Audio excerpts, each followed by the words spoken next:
Hello guys, how to fix something happened at our end, waiting a bit might help, followed by error code in Windows 11 and Windows 10 and Microsoft error. To fix these issues, go to Windows search, type control wsreset.exe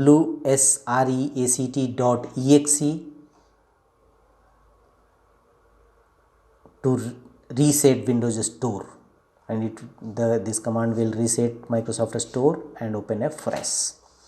The next workaround is adjust date and time settings. Again, go to Windows search, open control panel. Here choose date and time. In the date and time window, go to date and time tab and check your date and time displayed are correct or not. If not, click on adjust date and time and correct date and time. Press OK. The next workaround is register Microsoft Store once again.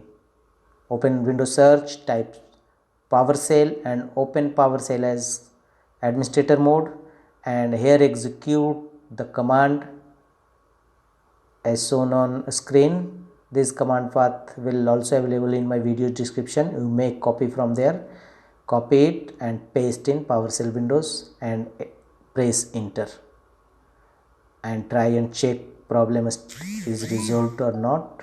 Hopefully it will be resolved. That's all.